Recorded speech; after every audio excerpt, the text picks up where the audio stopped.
Itong medical outreach program na to, nabuo to, nagpatawag kasi ng meeting ang Generica Head Office. So, kami yung mga napiling mag-volunteer. Sir Ricky tsaka ako, yung hininga niya ng tulong, kung pwede kami yung mag-lead. So, isa ako sa naatasan sa North at isa naman si Feli ng South. So, sa North, nag-umpisa kami dito sa area ng Pasig, ng Montalban, up to Bulacan. Ang natulungan ng Generica Outreach sa South area ay more or less na sa 3,000 families. Then, covered doon ang area ng Muntinlupa, Baclaran, Parañaque area yon. Then, sa Laguna, whole Laguna area, Los Baños, and Quezon.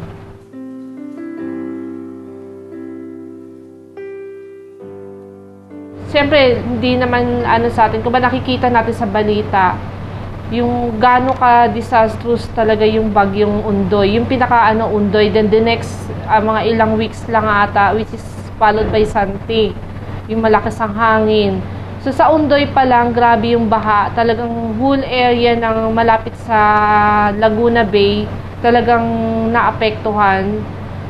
Nakikita mo yung tao kung paano kailangan talaga nilang matulungan dahil kumbaga yung kulang sa pagkain, then nagkakasakit na sila. So siguro doon nakita rin nila, Sir Julian, na ang Generica ay kailangan na talagang pumasok para tumulong. Kaya siguro naisipan na ng Generica na mag-participate na rin in terms of outreach, yung medical mission natin. Sa medical mission kasing ito, unang-una, mga customers natin kasi, everyday nandito na yan sa stores natin. But because of this outreach, meron na tayong mga natutulungan na ang Generica nagsimula. Hindi lang dahil nagbebenta tayo ng gamot, hindi lang dahil nag-i-inform tayo na ang ating mga medicines meron ng mga generic counterpart, but yung tinatawag natin community service na hindi man sila pumapasok dito sa stores natin or nasa ibang lugar man, pero yung serbisyong ibinibigay natin sa kanila is partly nung Generica drugstores natin. Nandun yung kumbaga yung wala ka makakayahang tumulong financially or materially sa kapwa mo. Yung service mo na lang maibigay mo. Yun yung concern ng Generica Drugstore. Yung maiabot yung serbisyo sa ating ating kapwa. Kung iisipin kasi natin na wala namang Generica dito sa area na to, pero nakakarating tayo because of ito yung tinasabi natin na pina-priority natin ang mga tao na sadyang unang-unang dapat nating tulungan. And I think this medical outreach program, ito yung matatawag natin na isang activity na sadyang pinag-ukulan ng panahon, binigyan talaga natin ng pansin at ito'y talagang voluntaryong ating ginagawa.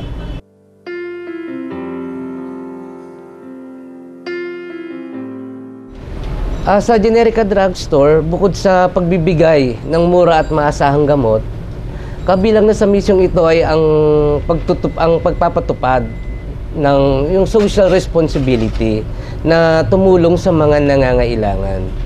Sa parting naming mga nagsagawa ng outreach program na ito, nagkaroon kami ng yung sense of fulfillment sapagkat naging instrumento kami ng Generica sa proyektong ito. Yung Generica outreach natin, siguro masasabi ko, hindi man ako financially, materially capable sa pagtulong sa kapwa ko, pero yung may iabot ko yung serbisyo ko sa kanila through Generica Drugstore, sapat na yon.